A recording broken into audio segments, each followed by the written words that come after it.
네, 오늘 제1강의 고해성사의 기쁨 피정에서 고해성사 피정 소개 강의 내용입니다. 그 성경 구절이 나올 때는 함께 읽겠습니다. 고린토전서 2장 9절. 어떠한 눈도 본 적이 없고 어떠한 귀도 들은 적이 없으며 사람의 마음에도 떠오른 적이 없는 것들을 하느님께서는 당신을 사랑하는 이들을 위하여 마련해 두셨다. 하느님의 자비와 만나는 고해성사의 기쁨 피정에 오신 모든 분들을 환영합니다. 하느님께서는 우리를 너무 사랑하셔서 이 피정으로 불러주셨습니다. 하느님께서는 이 피정을 통하여 당신의 사랑과 자비를 보여주실 것입니다. 우리는 이 피정을 통해서 고해성사의 기쁨을 체험하게 될 것입니다. 그런데 이 피정을 마귀들이 방해한다고 그랬죠? 그래서 구마 명령을 저를 따라서 한번 해보시기 바랍니다. 예수님의 이름으로 명령한다. 피정을 방해하는 악령들아, 우리와 이 장소에서 떠나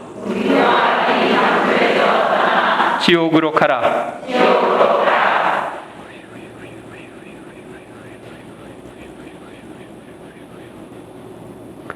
회개를 방해하는 악령들아,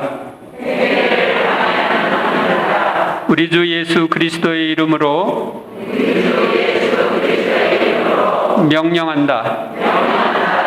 우리에게서 떠나 지옥으로 가라.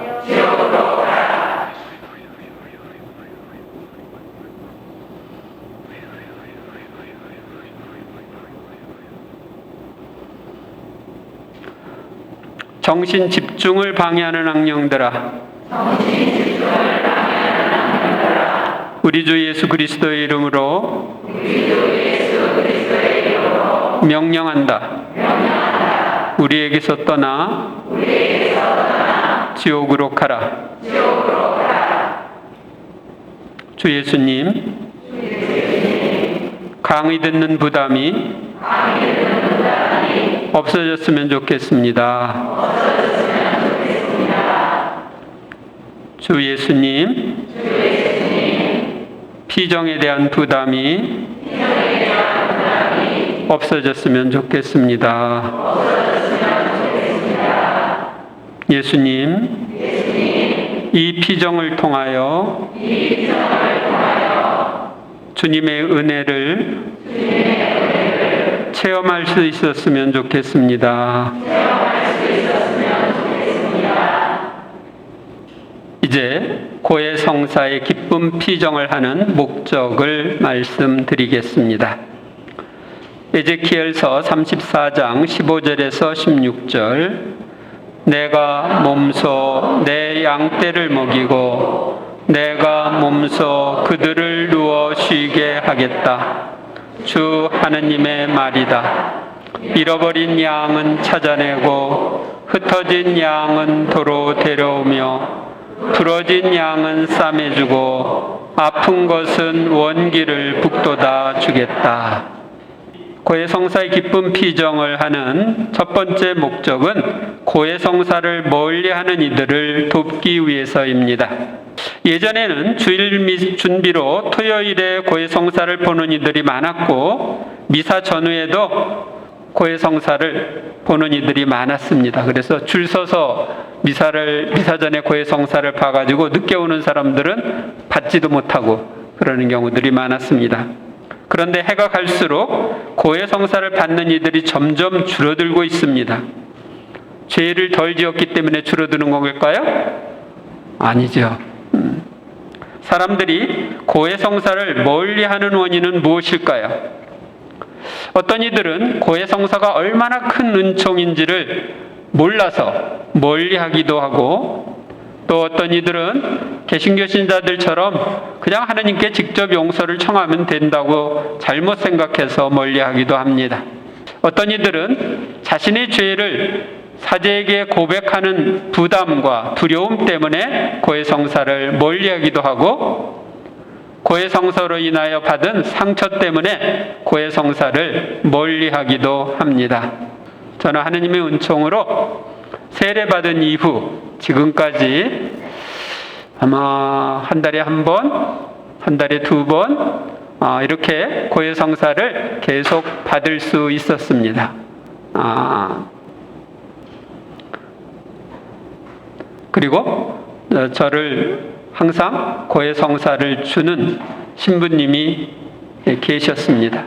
그러니까 우리는 어떤 죄를 어떤 신부님에게 고백하기 싫어서 딴 신부님 찾아가고 그러는 경우들이 있죠.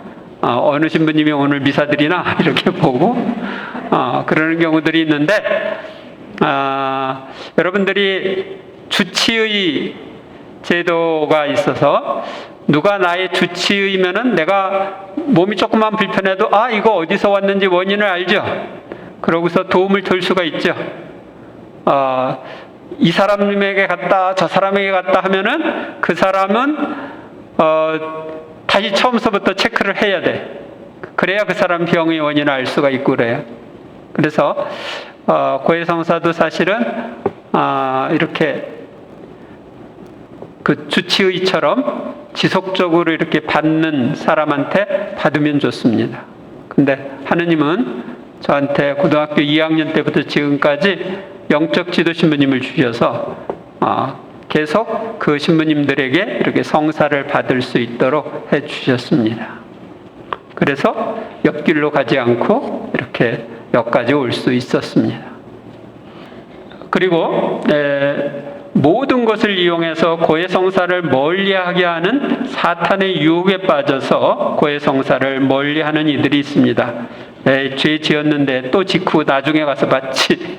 한 번 지었으니까 거듭 그냥 한꺼번에 몰아서 받자.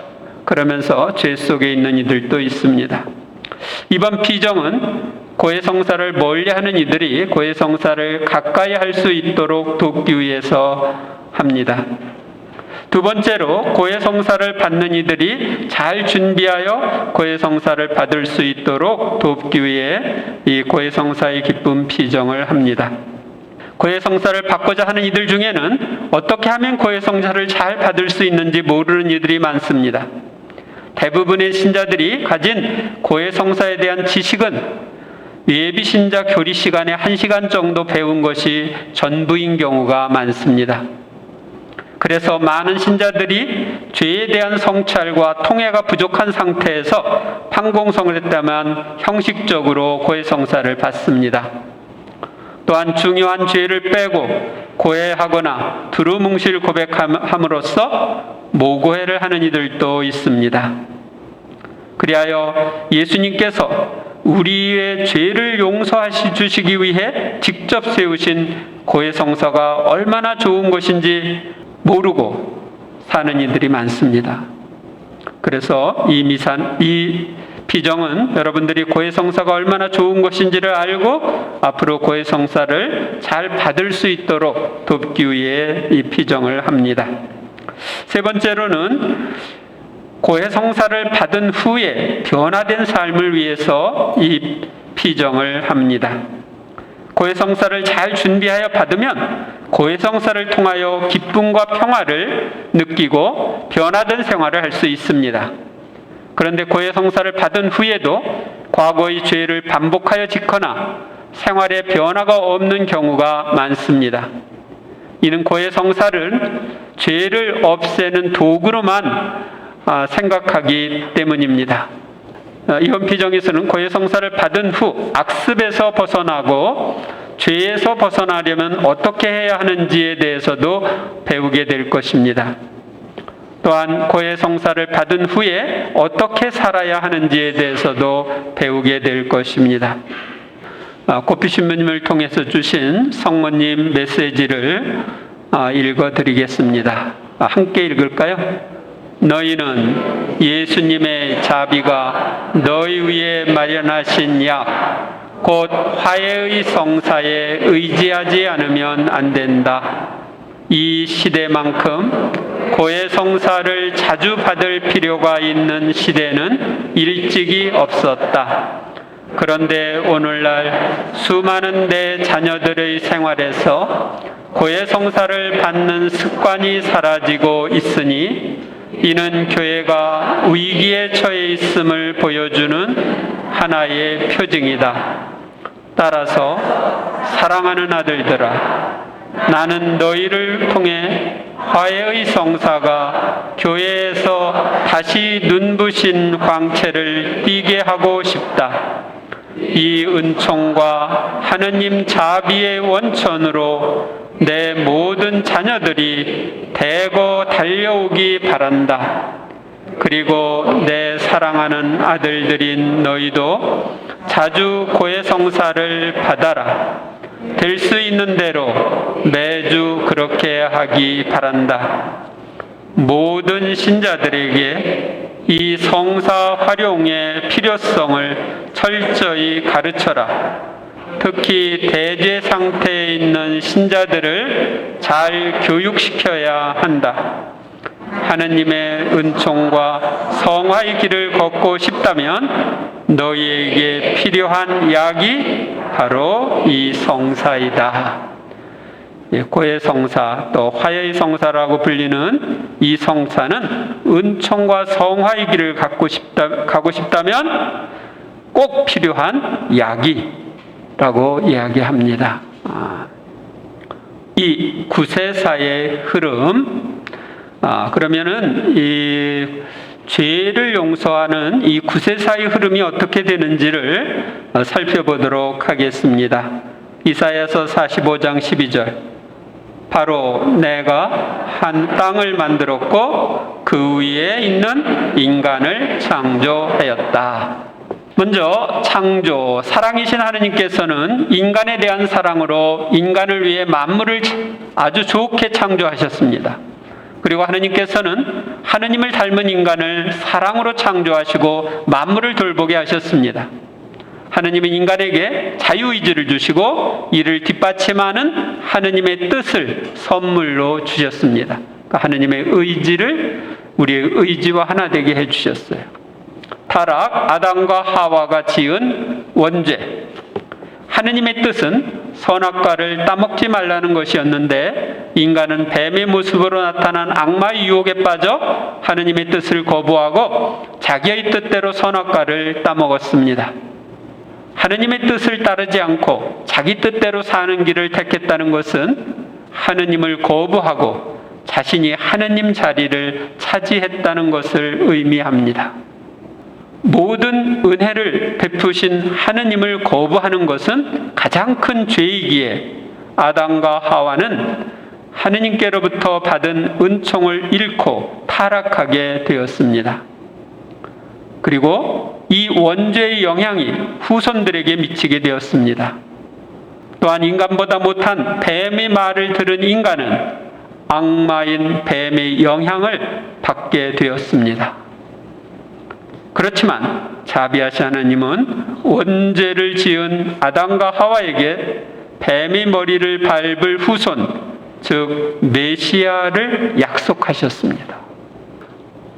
점점 더 타락하는 인간, 원조의 범죄로 잘못된 세상에 살게 된 인간은 점점 더 악해져서 살인과 폭력 등 각종 죄들이 만연하게 되었습니다. 하느님께서는 이런 세상을 정화하시고자 홍수를 도구로 쓰셨지만 의인 노아와 그 가족들은 홍수에서 구원을 받았습니다. 홍수 이후에도 인간은 타락하여 바벨탑을 쌓는 것을 보신 하느님은 인간의 언어를 흩으시어 인간들이 여러 지역으로 흩어지게 하셨습니다. 메시아를 보내주실 준비.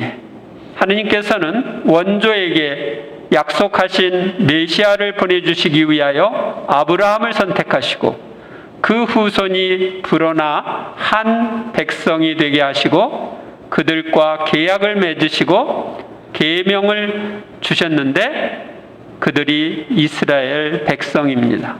그리고 이스라엘의 역사와 예언자들의 예언을 통하여 메시아를 보내주실 준비를 하셨습니다. 메시아의 탄생, 하느님께서는 때가 찾아 수천 년 동안 거듭 약속한 대로 메시아이신 구세주를 보내주셨습니다. 구세주의 탄생은 인류 역사의 분수령입니다.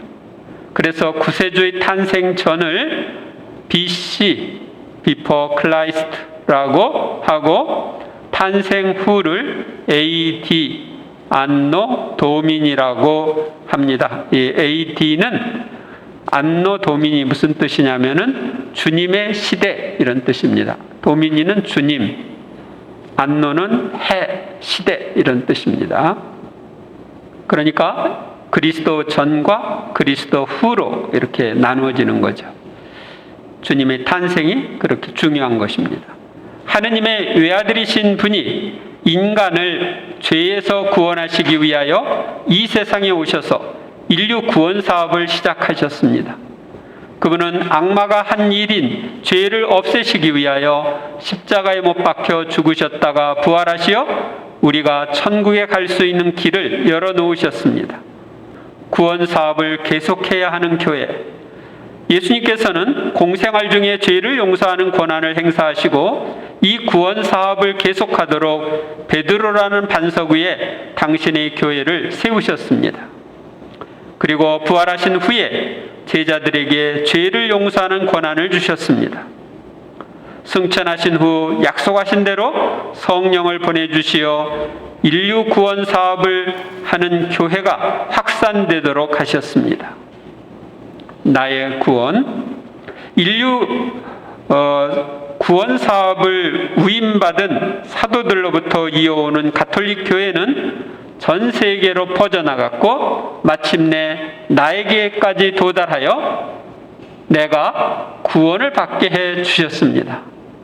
나는 부모나 이웃을 통하여 하느님과 구세주를 알고 받아들일 수 있는 놀라운 은총을 받았습니다. 나는 세례 성사를 통하여 원죄와 본죄를 모두 용서받고 하느님의 자녀가 되어 천국을 상속받을 수 있게 되었습니다. 예수님께서는 자녀가 된 후에도 하느님 자녀다운 생활을 우리가 해야 되는데 하지 못하고 죄를 짓는 우리를 위해 고해성사를 세우셨습니다. 3. 구약 성경에 나오는 죄 용서에 대해서 보겠습니다. 탈출기 34장 6절에서 7절. 주님은 자비하고 너그러운 하느님이시다. 분노에 더디고 자애와 진실이 충만하며 천대에 이르기까지 자애를 베풀고 죄악과 악행과 잘못을 용서한다. 아담과 하와 카인에게 자비를 베푸시는 하느님.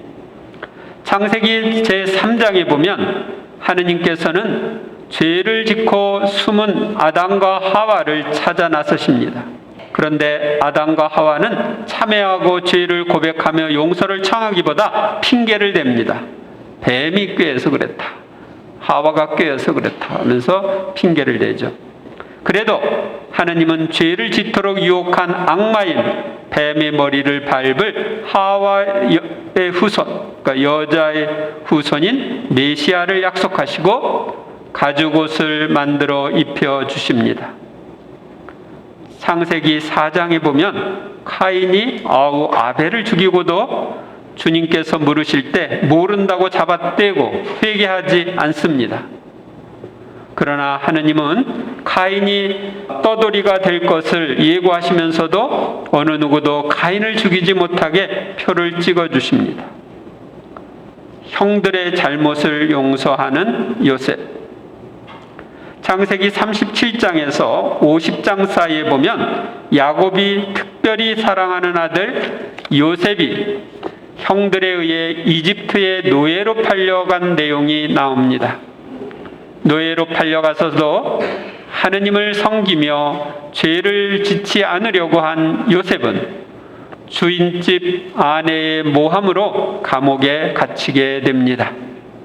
그런데 감옥에 갇힌 대신들의 꿈 해몽이 맞아서 나중에는 파라오의 꿈까지 해몽하게 됩니다.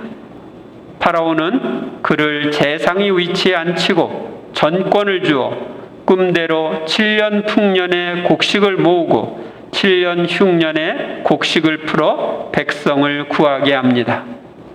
요셉은 흉년이 들어 곡식을 구하러 온 형들을 시험한 후 자신을 노예로 팔아넘긴 형들을 용서하고 이집트에 와서 살게 합니다. 아버지 야곱이 죽자 요셉의 보복을 두려워한 형들에게 요셉은 이렇게 말하며 위로를 합니다. 함께 읽어보겠습니다. 창세기 50장 20절 21절입니다. 형님들은 나에게 악을 꾸몄지만 하느님께서는 그것을 선으로 바꾸셨습니다. 그것은 오늘 그분께서 이루신 것처럼 큰 백성을 살리시려는 것이었습니다.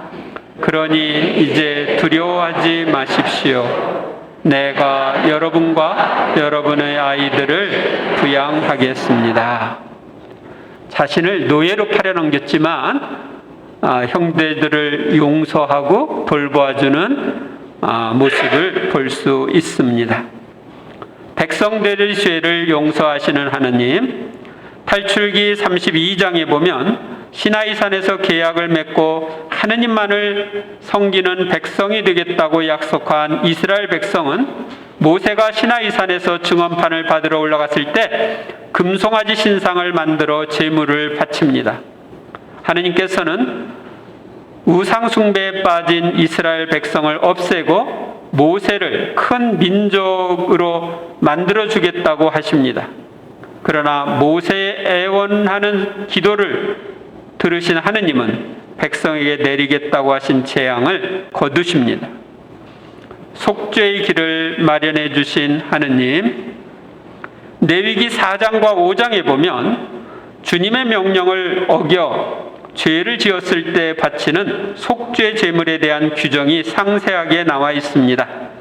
여기에는 대사제의 속죄 제물, 회중의 속죄 제물, 수장의 속죄 제물, 일반인의 속죄 제물, 가난한 이들의 속죄 제물에 대한 규정이 따로따로 나와 있습니다. 이스라엘 백성은 이 규정에 따라 오랜 역사 동안 속죄 제물을 바쳤습니다. 자신들의 죄를 속죄하기 위하여 자기 대신 흠없는 소, 염소, 양, 비둘기 등을 잡아 제물로 바쳤습니다. 이는 아주 힘든 일이었습니다. 집에서 성전까지 동물을 몰고 오거나 예루살렘에서 돈을 내고 동물을 산 후 성전 안으로 들어가 속죄 제물을 바치는 까닭을 말합니다. 그러니까 내가 이러이러한 죄를 지어서 이 제물을 바칩니다 하고 사제에게 이야기하는 겁니다. 그리고 자기 대신 바친다는 뜻으로 그 동물의 머리에 손을 얹은 후 사제가 칼을 쥐어주면 직접 그 동물을 죽입니다. 그리고 죽인 동물의 피를 사제에게 주면 사제는 그 피를 번제 제단의 뿔들에 바르고 나머지 피는 제단 밑바닥에 쏟습니다.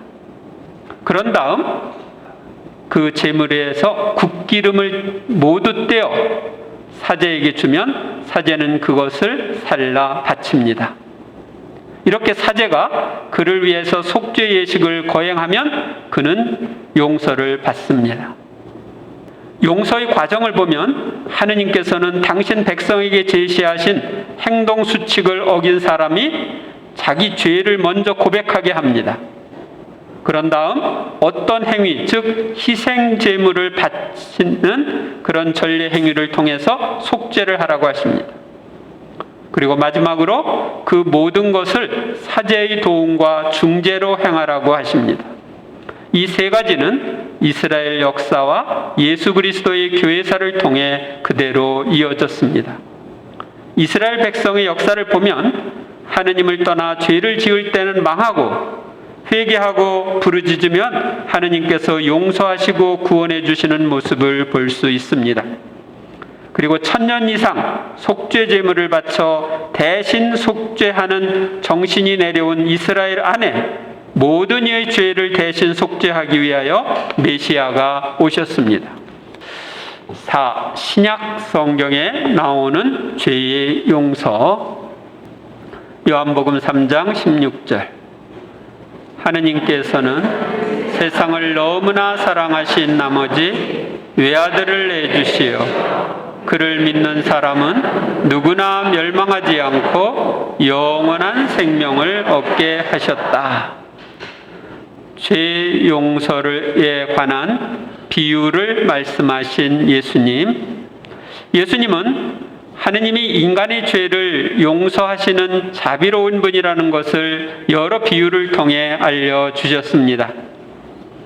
하느님께서는 하느님을 자비로운 임금, 빚을 탕감해주는 채권자, 잃은 양을 찾는 목자, 잃은 은전을 찾는 여인, 돌아온 아들을 반기는 아버지, 세리의 기도를 들어주시는 분으로 묘사하고 있습니다.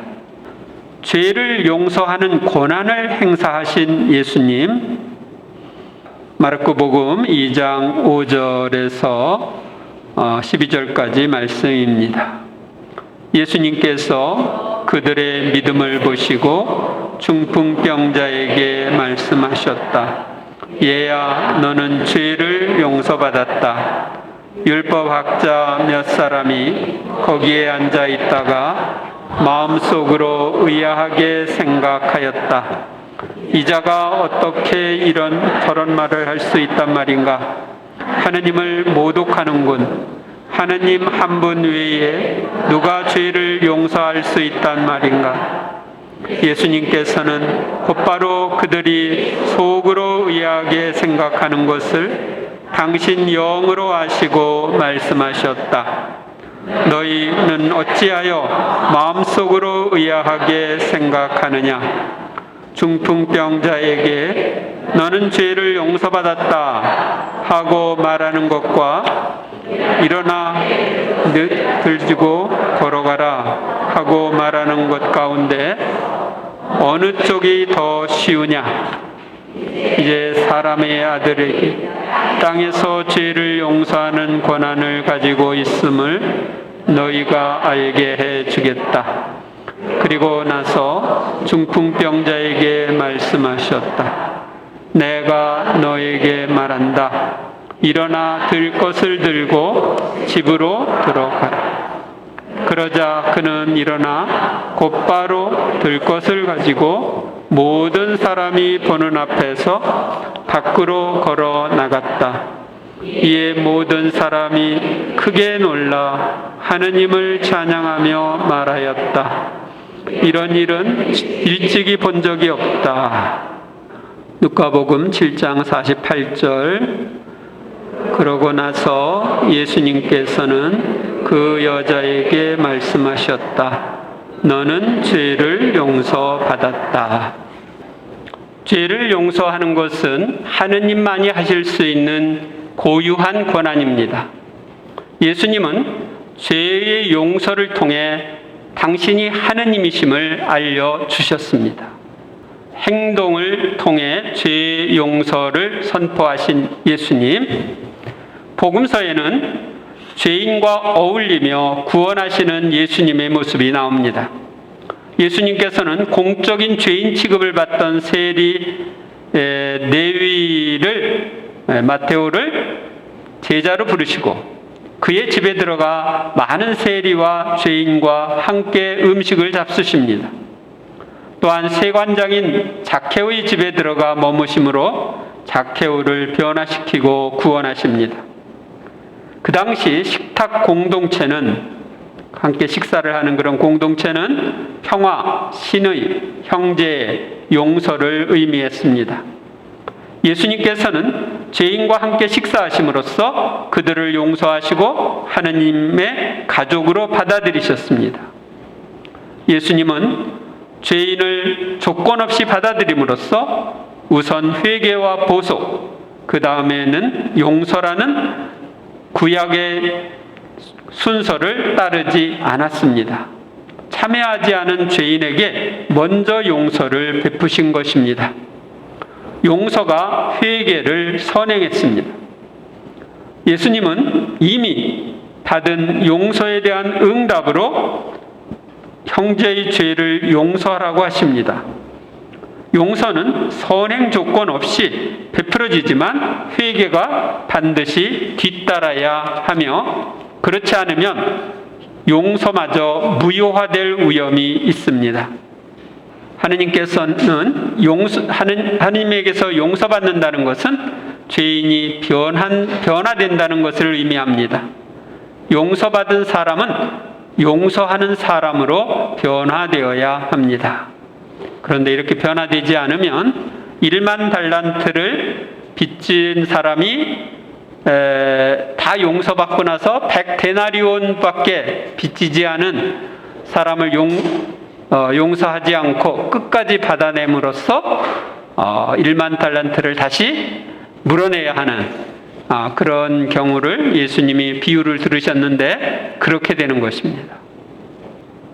죄인들의 죄를 짊어지고 죽으신 예수님, 세상의 죄를 없애시는 하느님의 어린 양이신 예수님께서는 온 인류를 대신하여 이 세상의 모든 죄를 짊어지고 대신 죽으심으로써 모든 죄를 속죄하셨습니다. 그리하여 예수님을 그리스도 곧 구세주로 믿고 따르는 사람들은 모든 죄를 거저 용서받을 수 있는 길이 열렸습니다. 이미 그분이 대가를 지불했기 때문에 그걸 인정하고 받아들이면 거저 용서받는 것입니다. 사도들에게 죄를 용서하는 권한을 주시며 파견하시고, 예수님께서는 죽으시고 부활하신 다음 제자들에게 나타나시어 죄를 용서하는 권한을 주셨습니다. 요한복음 20장 21절, 22절, 23절 읽어보겠습니다. 예수님께서 다시 그들에게 이르셨다. 평화가 너희와 함께. 아버지께서 나를 보내신 것처럼 나도 너희를 보낸다. 이렇게 이르시고 나서 그들에게 숨을 불어넣으며 말씀하셨다. 성령을 받아라. 너희가 누구의 죄든지 용서해주면 그가 용서를 받을 것이고 그대로 두면 그대로 남아있을 것이다.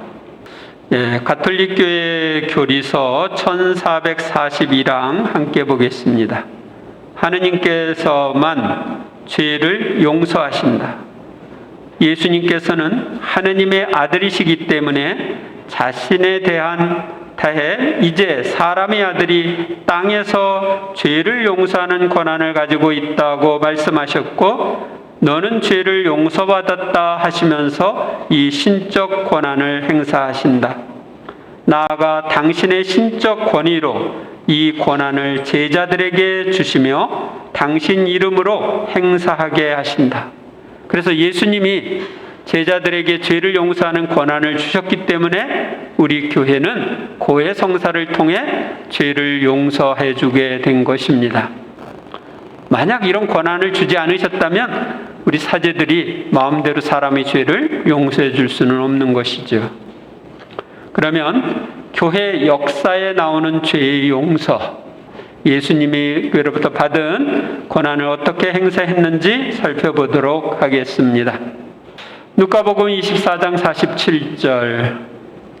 그리고 예루살렘에서부터 시작하여 죄의 용서를 위한 회개가 그의 이름으로 모든 민족들에게 선포되어야 한다. 교회 역사를 살펴보면 예수님께로부터 죄를 용서할 수 있는 권한을 받은 사도들과 사도들의 후계자인 주교들에 의해, 그리고 주교들의 협력자인 신부들에 의해 죄를 용서하는 권한이 행사된 것을 볼 수 있습니다. 그러나 참회의 형태는 변화되었습니다.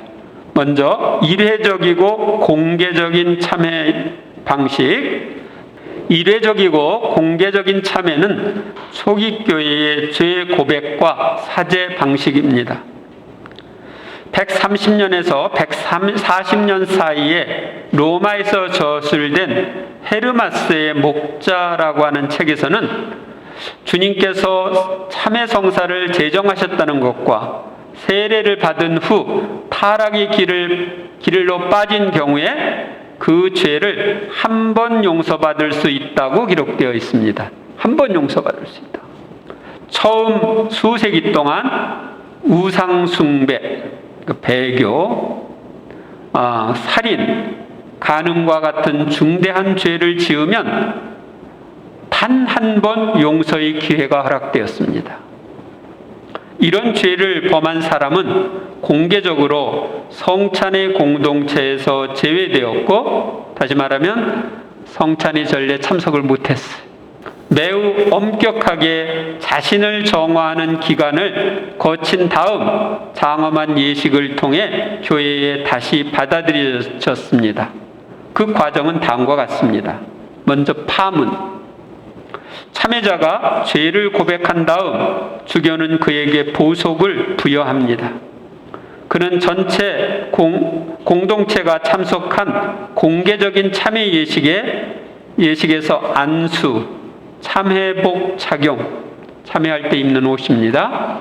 성찬 공동체에서 제외라는 것을 표시하는 상징적인 행동을 통해 참회자의 신분이 됩니다. 이제 이런 대죄를 지었으면 영성체를 할 수가 없는 거니까 성체 성사에 참여할 수 없는 거죠. 공동체는 큰 슬픔을 표시하면서 이런 참회 과정을 함께합니다. 그 다음에 참회. 통상적으로 몇 년씩 지속되는 참회 기간 동안 자신에게 부여된 보속을 완수해야 합니다. 보속에 속하는 것으로 단식, 자선, 사회적 활동에 참여, 특별한 기도 실천 등이 있었습니다. 또한 여러 가지 포기, 예를 들면 공적인 직무, 결혼, 부부관계의 포기가 보속으로 요구되었습니다. 참회 기간 동안 참회자는 말씀의 전례만 참석하고 성찬의 전례가 시작되면 자리를 떠나거나 참회자들을 위해 마련한 장소로 가야 했습니다. 공동체는 그들의 참회 노력을 중재기도로 지원하였습니다. 화해. 참회의 기간 마지막에 참회자들은 장엄한 공동체의 전례를 통하여 다시 성찬의 전례로 받아들여졌습니다. 화해의 예절은 영성체 예식으로 끝났습니다. 이 참회는 일생에 단 한 번만 할 수 있었습니다. 당시에는 세례 성사가 반복될 수 없듯이 제2의 세례 성사로 이해된 참회의 성사도 반복될 수 없다고 생각했습니다. 그리고 누가 이런 참회 이후에 다시 중한 죄를 범하면 더 이상 참회의 기회가 허락되지 않았고 하느님의 자비에 그를 맡기는 중재 기도만 했습니다. 그러나 죽음이 임박하면 노자 성체는 허락되었습니다. 성대 바실리오 서간에는 참회 기간과 과정이 자세하게 묘사되어 있습니다. 지금 329년에서 379년에 사신 분이니까요. 그때 이제 어떻게 했느냐? 첫째 단계에서 참회자는 성당에 들어가는 신자들에게 하느님께 기도해 줄 것을 청합니다. 3년 동안. 둘째 단계에서 참회자는 성당 문 옆에서 말씀의 전례까지만 참석합니다. 3년 동안. 그리고 셋째 단계는 참회자는 성당 안에 들어올 수 있으나 무릎을 꿇고 말씀의 전례에 참석합니다. 3년 동안. 9년 동안 하는 거예요. 넷째 단계에서 참회자는 성당의 선체로 말씀의 전례에 참석합니다. 2년 동안.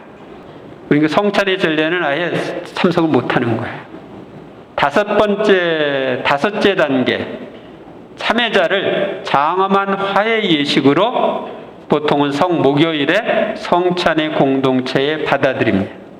각 단계가 끝날 때마다 주교는 참여자가 다음 단계로 넘어갈 수 있음을 허락하고 이를 공동체에 공적으로 알렸습니다.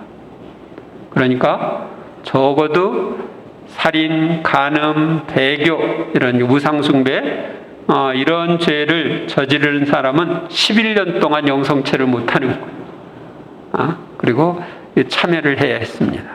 반복 가능한 비밀 사죄 방식의 참여.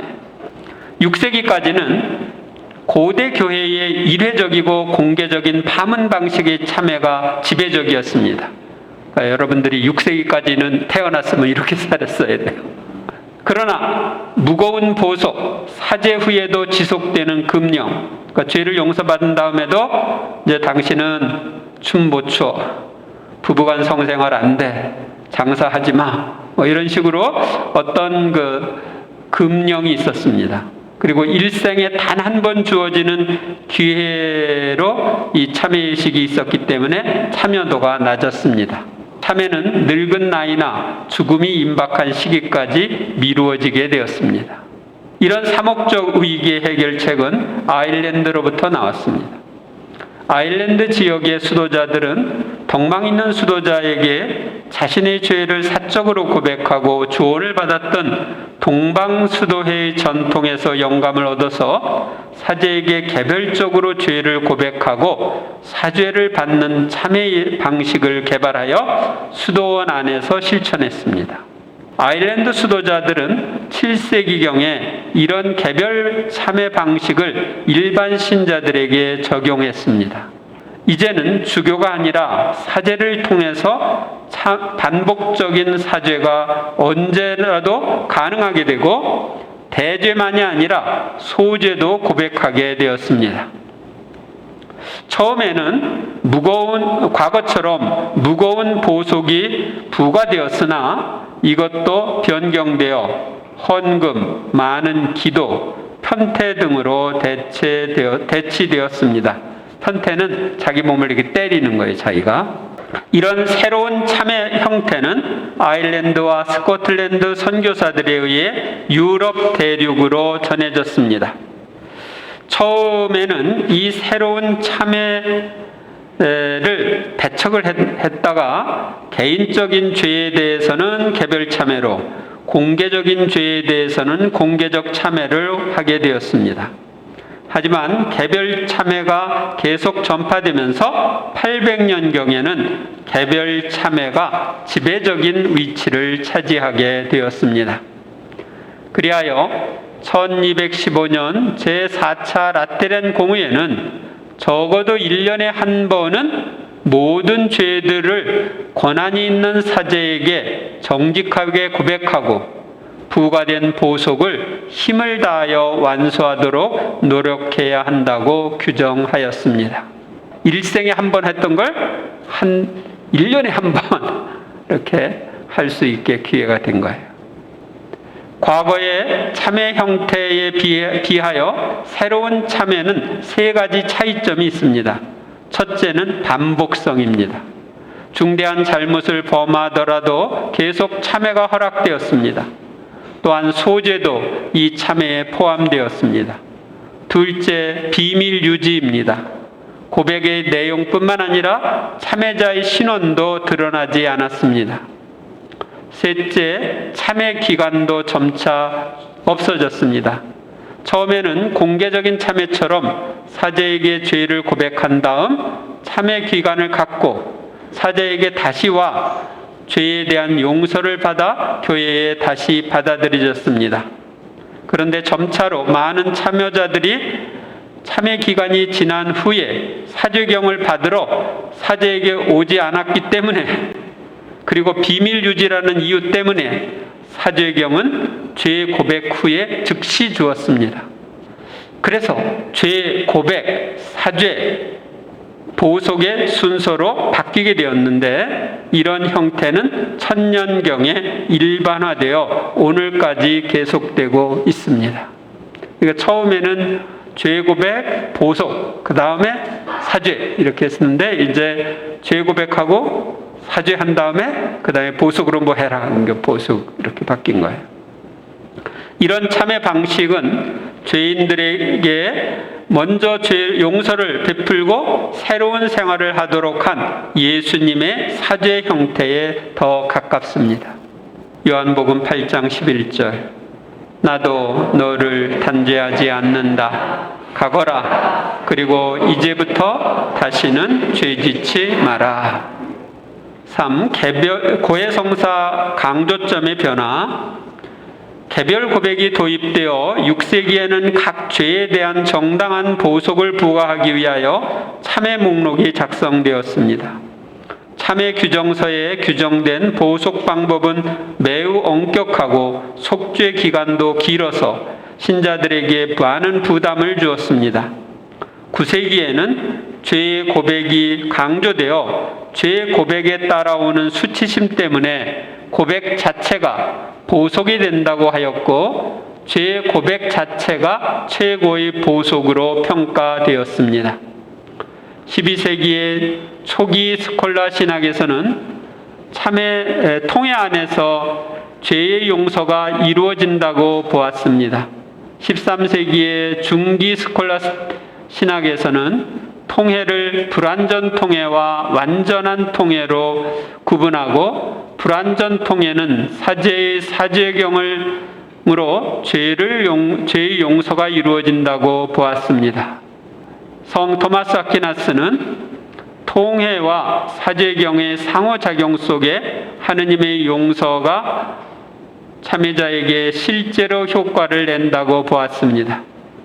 1439년 피렌체 공의회는 참회자의 행위인 통회와 고백과 보석과 사죄경이 모두 죄의 용서에 필수적이라고 밝혔습니다.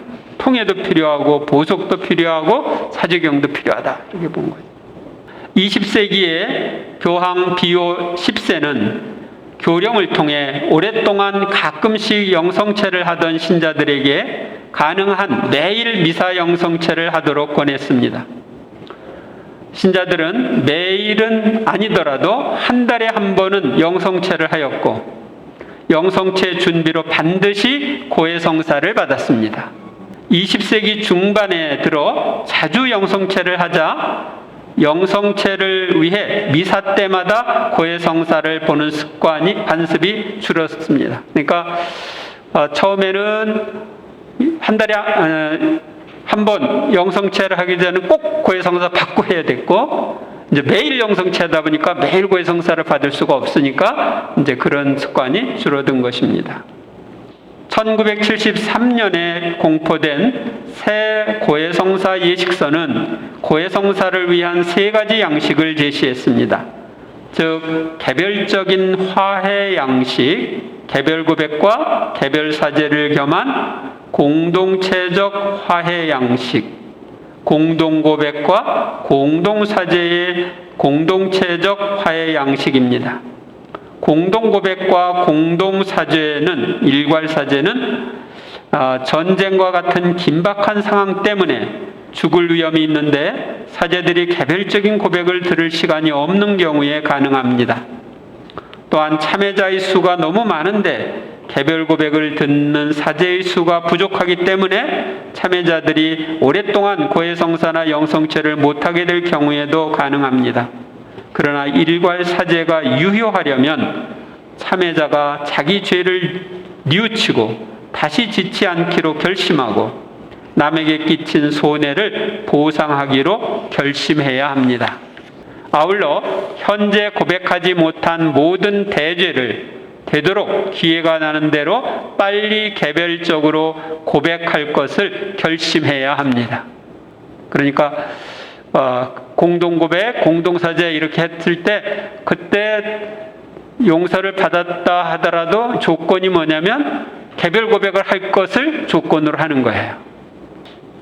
교회의 오랜 역사 안에서 고해성사는 변화를 겪었지만 2가지 핵심 요소는 변하지 않았습니다.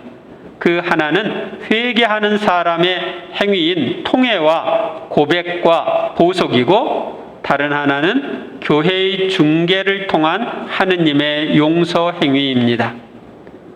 곧 교회는 주교와 사제를 통하여 성부와 성자와 성령의 이름으로 죄를 용서해주고 보속 방법을 정해주고 죄인을 위해 기도하며 그와 함께 속죄합니다.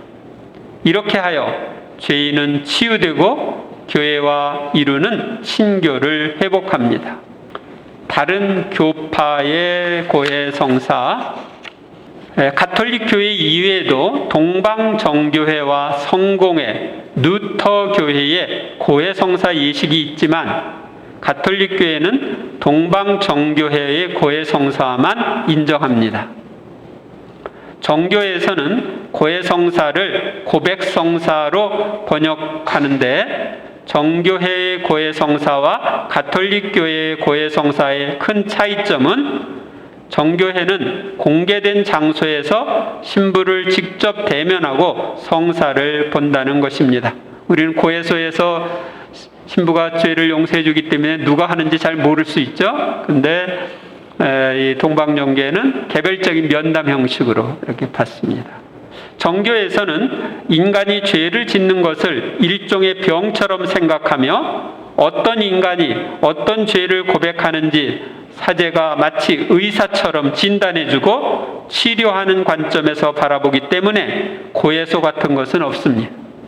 이런 점 때문에 훨씬 시각적인 의식이 곁들여지는데, 보통 예수 그리스도의 성화상 앞에서 복음서와 십자가를 앞에 두고 사제는 고백자와 나란히 서서 에피트라힐리온이라는 사제의 영대로 고백자의 머리를 덮은 뒤 하느님의 주권으로 하느님의 종 아무개를 용서하소서 하고 사제경을 애웁니다. 성공회에도 가톨릭과 비슷한 형식의 고해가 있으나 교리적으로는 성사로 보지 않고 예식 또는 준성사로 봅니다. 하느님께 직접 죄를 고백하고 회개하는 교리를 수용하는 넓은 의미에서 개신교라고 볼 수 있는 성공회에서는 고해 성사를 할 때 가톨릭과 달리 신앙생활의 필수가 아니라고 생각을 합니다. 즉 개신교단처럼 신자가 죄를 직접 하느님께 고백해도 되고, 가톨릭처럼 사제를 통해 고해를 해도 된다고 보고 있습니다. 성공회에서는 가톨릭의 판공성사처럼 주기적인 고해 예식이 의무화된 것도 아닙니다. 고해소도 고교회파 예배당에 주로 있고 저교회파 예배당에는 없는 경우도 있습니다. 고해소가 따로 없는 성당에서는 사제와 신자가 단둘이 성당 내 조용한 공간에서 예식을 진행합니다. 종교개혁을 할 때 마르틴 루터는 다른 성사는 필요 없지만 세례성사와 성체성사 그리고 고해성사가 필요하다고 하면서 이렇게 설명하였습니다. 의심할 여지 없이 죄의 고백은 필요하며 십계명에 근거하여 오늘날 실천되고 있는 비밀 고백에 대해서 말하자면 개인적으로 매우 만족스럽다고 생각한다. 이는 유용할 뿐만 아니라 반드시 필요하다. 죄의 고백의 전통이 끊어지지 않기를 바란다. 그 전통이 그리스도 교회 안에 존속한다는 것을 기쁘게 생각한다. 고해 성사는 병든 영혼을 위한 유일한 치료약이기 때문이다. 루터는 가톨릭 교회를 떠난 이후에도 죄의 고백을 계속했습니다. 오늘날에도 루터 교회의 의식서에는 비밀 고백 의식이 있으나 실천되는 경우는 극히 드물고 성사로 여기지도 않습니다. 그리고 대부분의 개신교 신자들은 고해 성사에 대해서 잘 모르고 있습니다. 제가 옛날에 루터교에 한번 가본 적이 있는데 뒤에 그 고해소가 있었어요. 누터기도 고해하는 곳이 있네? 그래서 이제 어떻게 생겼나? 하고 제가 문을 열어봤거든요. 그랬더니 창고로 쓰고 있더라고요. 사용하는 사람이 없다는 거죠. 고해성사의 좋은 점. 고해성사는 무엇보다도 비밀이 보장됩니다. 아무에게도 말하지 않는다는 게 보장된 사람에게 자신의 죄를 고백하는 것 같은 것은 다른 데에서는 찾아볼 수 없습니다. 또한 고해성사는 영혼을 구석구석 청소하는 것입니다. 완전히 깨끗한 삶을 다시 시작할 수 있다는 것은 기분 좋은 일입니다. 고해성사는 저렴한 비용으로 받는 심리치료입니다. 고해성사는 무료입니다. 여러분들이 상담 심리나 이런 거 할 때는 돈 내야 되잖아요. 또 정신과 같은 데서도 얘기 들어주고 돈 받죠. 근데 고해성사는 공짜입니다. 고해성사는 보복하고 싶은 욕구를 진정시키는 연고입니다. 완전하신 분이신 예수님도 나를 용서하시는데 내가 뭐라고 살면서 당한 모욕을 되갚으려 한단 말입니까? 고해성사는 자신을 돌아볼 시간을 갖게 합니다. 소크라테스는 자신을 돌아보지 않는 삶은 살만한 가치가 없다고 말했습니다. 자기 삶을 돌아보고 잘못을 인정하는 것은 하느님과 다른 이들 그리고 자기 자신과의 관계를 바르게 하는 첫걸음입니다. 고해성사는 더 좋은 이웃, 더 좋은 벗이 되게 합니다. 고해성사를 하고 나면 자신에 대해 만족스러운 느낌을 갖게 됩니다. 그래서 다른 사람을 잘 대하게 됩니다. 고해성사를 하면 자신도 다른 사람보다 전혀 나을 것이 없는 죄인임을 인정하게 되므로 오만함을 극복할 수 있습니다. 고해성사는 가톨릭 신자라면 누릴 수 있는 좋은 점 가운데 하나입니다. 고해성사는 우리를 내적 평화로 이끌어주고 하느님과 더 가까워지게 합니다. 고해성사를 하고 나면 자신이 하느님과 아주 가까이 연결되어 있고 그분의 은총을 받아 누린다는 것을 깨닫게 됩니다. 이 고해성사 피정 여기 여러분들이 하고 있는데 교육과정과 효과 협력 방법을 보도록 하겠습니다. 집에서 6장 32절 얘야 네가 원하면 교육을 받을 수 있고 마음을 쏟으면 현명하게 될 수 있다. 피정 강의 그 교육과정은 제1강의 고해성사 피정 소개했고요. 이제 2강의 죄의 원인과 결과 고해성사에 대해서 보고 제3강의는 제1단계 성찰 1단계로 중대한 죄에 대한 성찰과 묵상, 제4강의는 성찰 제2단계 일반적인 죄에 대한 성찰과 묵상, 5강의는 성찰 3단계로 성숙한 신앙인의 죄에 대한 성찰과 묵상, 6강의는 성찰 4단계 하느님 뜻 안의 삶을 위한 성찰과 묵상, 그리고 제7강의는 고해성사의 과정에 대해서 하고 이제 고해성사를 실제적으로 받습니다. 이번에 신부님이 8명 오실 겁니다. 그래서 여러분들이 마음 놓고 성사를 받을 수 있습니다. 그리고 이제 성사 받은 다음에 8강의는 죄의 습관에서 벗어나려면 어떻게 해야 되는지, 9강의는 고해성사를 받은 후에 어떻게 살아야 하는지 알아보고 제10강의에서는 여러분들의 영적인 상태를 치유하는 영적 치유를 위한 기도 시간을 갖습니다. 치유가 되어야 변화가 될 수 있기 때문에 그렇습니다. 11강의는 죄인들의 회개와 구원을 위해서 어떻게 노력을 해야 되는지 이렇게 살펴보도록 하겠습니다. 피정의 효과. 피정하는 동안 자신의 첫 전생애를 돌아보면서 모든 죄를 자세히 성찰하고 진정으로 통회하며 솔직하게 고백할 수 있는 시간을 갖습니다. 그리하여 그동안 지은 모든 죄를 용서받고 그로 인하여 받아야 할 잔벌까지 전대사를 통해 다 용서를 받습니다. 이제 이번 그 프로그램 중에 여러분들이 전대사를 받을 수 있도록 합니다. 다시 악습이나 죄에 떨어지지 않기 위하여 어떻게 하는지 어떻게 해야 되는지 알고 영적 치유를 받습니다. 또 죄인의 회개와 구원을 위해서 기도하며 일하는 사람이 됩니다. 협력 방법. 효과적인 피정을 하려면 빠짐없이 출석해서 경청하시기 바랍니다. 세상의 모든 것을 잊고 피정에 전념하십시오. 매시간 정각에 출석하여 경청합니다. 집중을 방해하는 악령들을 쫓아버립니다. 몸은 여기 와 있는데 머리는 딴 생각하고 있으면 말씀이 안 들어오죠. 기도에 전념합니다. 두 번째, 내가 나를 변화시킬 수 없다는 것을 알고 변화할 수 있는 은총을 주시도록 기도합니다. 특히 모든 은총의 중개자이신 성모님께 모든 것을 맡기고 도움을 청하며 강의를 듣습니다.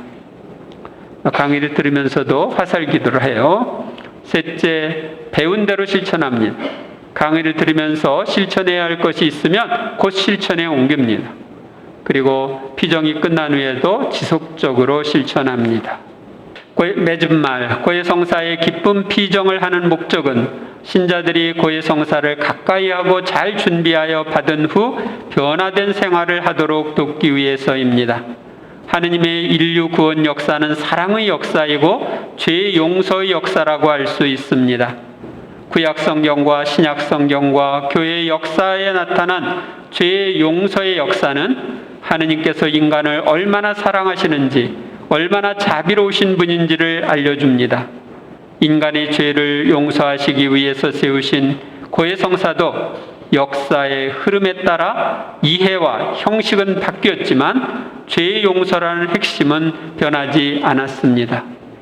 이 고해성사 피정을 통해 좋은 결실을 맺으려면 강의에 빠짐없이 출석하고 경청하시고 성모님께 모든 것을 맡기고 기도에 전념하면서 배운 대로 실천하시기 바랍니다. 감사합니다.